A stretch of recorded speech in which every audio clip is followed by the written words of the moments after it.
12वां अध्याय हरिवंश का वर्णन एवं श्री कृष्णावतार की संक्षिप्त कथा। अग्निदेव कहते हैं, अब मैं हरिवंश का वर्णन करूंगा। श्री विष्णु के नाभिक कमल से ब्रह्मा जी का प्रादुर्भाव हुआ। ब्रह्मा जी से अत्रि, अत्रि से सोम, सोम से पुरुरवा उत्पन्न हुए। पुरुरवा से आयु, आयु से नहुस और नहुस से ययाति का जन्म हुआ। ययातिका पहली पत्नी देवयानी ने यदु और तुर्वसु नामक 2 पुत्रों को जन्म दिया। उनकी दूसरी पत्नी शर्मिष्ठा के गर्भ से, जो वृषपर्वा की पुत्री थी, दुहु, अनु और पुरु, ये 3 पुत्र उत्पन्न हुए। यदु के वंश में यादव नाम से प्रसिद्ध क्षत्रिय हुए। उन सब में भगवान वासुदेव सर्वश्रेष्ठ थे। परम पुरुष भगवान विष्णु ही इस पृथ्वी का भार उतारने के लिए वासुदेव और देवकी के पुत्र रूप में प्रकट हुए थे। भगवान विष्णु की प्रेरणा से योग निद्रा ने क्रमशः 6 गर्भ, जो पूर्व जन्म में हिरण्यकशिपु के पुत्र थे, देवकी के उदर में स्थापित किए। देवकी के उदर से 7वें गर्भ के रूप में बलभद्र जी प्रकट हुए थे। ये देवकी से रोहिणी के गर्भ में खींचकर लाए गए थे, इसलिए रोहिणी कहलाते हैं। तदनंतर श्रावण मास के कृष्णा पक्ष की अष्टमी को आधी रात के समय 4 भुजाधारी भगवान श्री हरि प्रकट हुए। उस समय देवकी और वसुदेव ने उनका स्तवन किया। फिर वे 2 बाहों वाले नन्हे से बालक बन गए। वसुदेव ने कंस के भय से अपने शिशु को यशोदा की सैया पर पहुंचा दिया और यशोदा की नवजात बालिका को देवकी की सैया पर लाकर सुला दिया। बच्चे के रोने की आवाज़ सुनकर कंस आ पहुंचा और देवकी के मना करने पर भी उसने उस बालिका को उठाकर शिला पर पटक दिया। उसने आकाशवाणी से सुन रखा था कि देवकी के 8वें गर्भ से मेरी मृत्यु होगी, इसीलिए उसने देवकी के उत्पन्न हुए सभी शिशुओं को मार डाला था। कंस के द्वारा शिला पर पटकी हुई वह बालिका आकाश में उड़ गई और वहीं से इस प्रकार बोली, कंस, मुझे पटकने से तुम्हारा क्या लाभ हुआ? जिनके हाथ से तुम्हारा वध होगा वे देवताओं के सर्वभूत भगवान तो इस पृथ्वी का भार उतारने के लिए अवतार ले चुके हैं। ऐसा कहकर वह चली गई। उसी ने देवताओं की प्रार्थना से शुंभ आदि दैत्यों का वध किया। तब इंद्र ने इस प्रकार स्तुति की, जो आर्या, दुर्गा, वेद गर्भा, अंबिका, भद्रकाली, भद्रा, क्षेम्या, क्षेमकारी तथा नैक बाहु आदि नामों से प्रसिद्ध हैं, उन जगदम्बा को मैं नमस्कार करता हूँ। जो तीनों समय इन नामों का पाठ करता है उसकी सब कामनाएं पूर्ण होती हैं। उधर कंस ने भी नवजात शिशुओं का वध करने के लिए पूतना आदि को सब ओर भेजा। कंस आदि से डरे हुए वसुदेव ने अपने दोनों पुत्रों की रक्षा के लिए उन्हें गोकुल में यशोदापति नंद जी को सौंप दिया था। वहाँ बलराम और श्री कृष्ण दोनों भाई गौओं तथा ग्वाल बालों के साथ विचरा करते थे। यद्यपि वे संपूर्ण जगत के पालक थे तो भी ब्रज में गोपालक बनकर रहे। एक बार श्री कृष्ण के उद्यम से तंग आकर मैया यशोदा ने उन्हें रस्सी से ऊखल में बांध दिया। वे ऊखल घसीटते हुए 2 अर्जुन वृक्षों के बीच से निकले। इससे वे दोनों वृक्ष टूटकर गिर पड़े। एक दिन श्री कृष्ण एक छड़के के नीचे सो रहे थे। वे माता का स्तनपान करने की इच्छा से अपने पैर फेंक फेंक कर रोने लगे। उनके पैर का हल्का सा आघात लगते ही छकड़ा उलट गया। पूतना अपना स्तन पिलाकर श्री कृष्ण को मारने के लिए उद्यत थीं, किंतु श्री कृष्ण ने ही उसका काम तमाम कर दिया। उन्होंने वृंदावन में जाने के पश्चात कालिया नाग को परास्त किया और उसे यमुना के कुंड से निकालकर समुद्र में भेज दिया। बलराम जी के साथ जाग गधा का रूप धारण करने वाले धेनुकासुर को मारकर उन्होंने तालवन को क्षेम युक्त स्थान बना दिया तथा वृषभ रूपधारी अरिष्टासुर और अश्व रूपधारी केशी को मार डाला। फिर श्री कृष्ण ने इंद्रगायाक के उत्सव को बंद कराया और उसके स्थान में गिरिराज गोवर्धन की पूजा प्रचलित की। इससे कुपित हो इंद्र ने जो वर्षा आरंभ की उसका निवारण श्री कृष्ण ने गोवर्धन पर्वत को धारण करके किया। अंत में महेंद्र ने आकर उनके चरणों में मस्तक झुकाया, उन्हें गोविंद की पदवी दी, फिर अपने पुत्र अर्जुन को उन्हें सौंप दिया। इससे संतुष्ट होकर श्री कृष्ण ने पुनः इंद्रयाग का भी उत्सव कराया। तदनंतर एक दिन वे दोनों भाई कंस का संदेश लेकर आए हुए अक्रूर के साथ रथ पर बैठकर मथुरा चले गए। जाते समय श्री कृष्ण में अनुराग रखने वाली गोपियाँ, जिनके साथ वे भांति भांति की मधुर लीलाएं कर चुके थे, उन्हें बहुत देर तक निहारती रहीं। मार्ग में अक्रूर ने उनकी स्तुति की। मथुरा में एक रजक को, जो बहुत बढ़ बढ़ कर बातें बना रहा था, मारकर श्री कृष्ण ने उससे सारे वस्त्र ले लिए। एक माली के द्वार पर उन्होंने बलराम जी के साथ फूल की मालाएं धारण की और माली को उत्तम वर दिया। कंस की दासी कुब्जा ने उनके शरीर में चंदन का लेप कर दिया। इससे प्रसन्न होकर उन्होंने उसका कुबड़ापन दूर कर दिया, उसे सुडौल एवं सुंदरी बना दिया। आगे जाने पर रंगशाला के द्वार पर खड़े हुए कोवल या पीढ़ नामक मतवाले हाथी को मारा और रणभूमि में प्रवेश कर श्री कृष्ण ने मंच पर बैठे हुए कंस आदि राजाओं के समक्ष चारुण नामक मल्ल के साथ ही कुश्ती लड़ी और बलराम ने मुष्टिक नाम वाले पहलवान के साथ दंगल शुरू किया। उन दोनों भाइयों ने चाणूर, मुष्टिक तथा अन्य पहलवानों को भी मार गिराया। तत्पश्चात श्री हरि ने मथुराधिपति कंस को मारकर उसके पिता उग्रसेन को यदुवंशियों का राजा बनाया। कंस को 2 रानियां थीं, अस्ति और प्राप्ति। वे दोनों जरासंध की पुत्रियां थीं। उनकी प्रेरणा से जरासंध ने मथुरापुरी पर घेरा डाल दिया और यदुवंशियों के साथ बाणों से युद्ध करने लगा।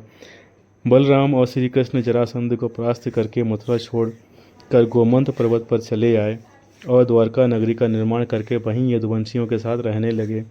उन्होंने युद्ध में वासुदेव नाम धारण करने वाले पौंड्रक को भी मारा तथा भूमिपुत्र नरकासुर का वध करके उसके द्वारा हरकर लाई हुई देवता, गंधर्व तथा यक्षों की कन्याओं के साथ विवाह किया।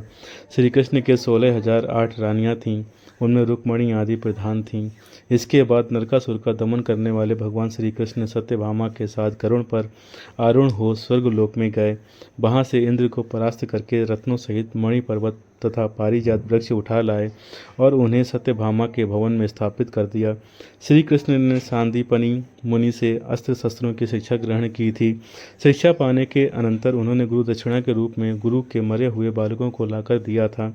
इसके लिए उन्हें पनज्जन नामक दैत्यों को परास्त करके यमराज के लोक में भी जाना पड़ा था। वहाँ यमराज ने उनकी बड़ी पूजा की थी। उन्होंने राजा मुचुकुंद के द्वारा काले वन का वध करवा दिया। उस समय मुचुकुंद ने भी भगवान की पूजा की। भगवान श्री कृष्ण वासुदेव, देवकी तथा भगवंत ब्राह्मणों का बड़ा आदर सत्कार करते थे। बलभद्र जी के द्वारा रेवती के गर्भ से निषष्ठ और उल्मुख नामक 2 पुत्र उत्पन्न हुए। श्री कृष्ण द्वारा जाम्बवती के गर्भ से शाम्ब का जन्म हुआ। इसी प्रकार अन्य रानियों से अन्यान्य पुत्र उत्पन्न हुए। रुक्मणी के गर्भ से प्रद्युम्न का जन्म हुआ था। वे अभी 6 दिन के थे, तभी शंबरासुर उन्हें माया बल से हर ले गया। उसने बालक को समुद्र में फेंक दिया। समुद्र में एक मत्स्य उसे निगल गया।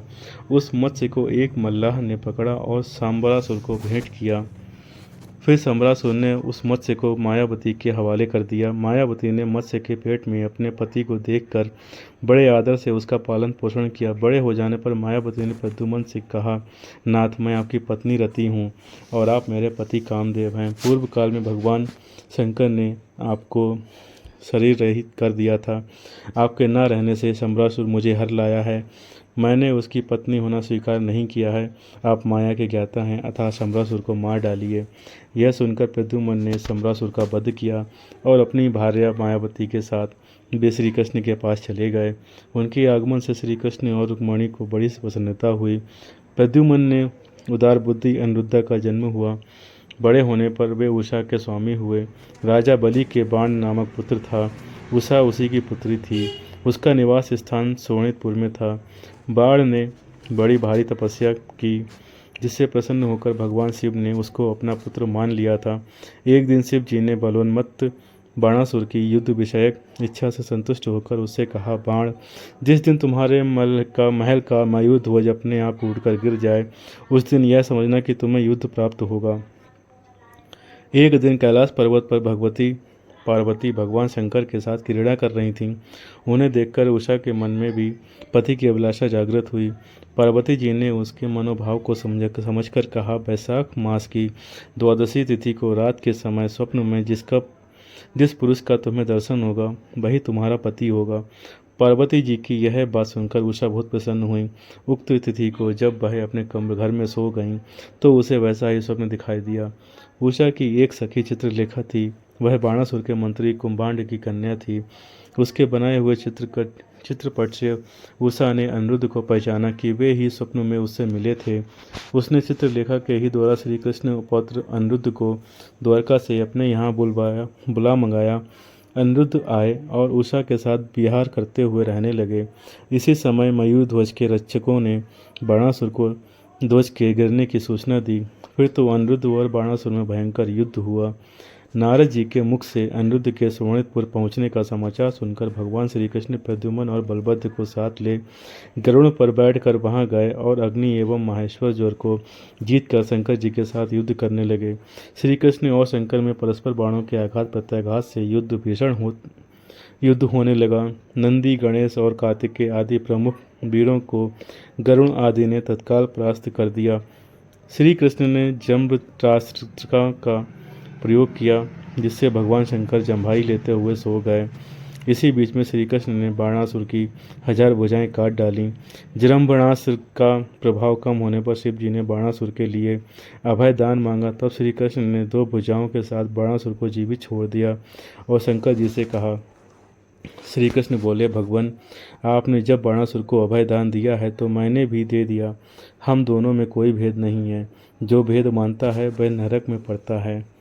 अग्निदेव कहते हैं, तदनंतर शिव आदि ने श्री कृष्ण का पूजन किया। वे अनिरुद्ध और उषा आदि के साथ द्वारका में जाकर उग्रसेन आदि यादवों के साथ आनंद पूर्वक रहने लगे। अनिरुद्ध के वज्र नामक पुत्र हुआ। उसने मार्कंडेय मुनि से सब विद्याओं का ज्ञान प्राप्त किया। बालभद्र जी ने प्रलंबासुर को मारा, यमुना की धारा को खींचकर फेर दिया, द्विक नामक वानर का संहार किया तथा अपने हल्के अग्रभाग से हस्तिनापुर को गंगा में झुकाकर कौरवों के घमंड को चूर चूर कर दिया।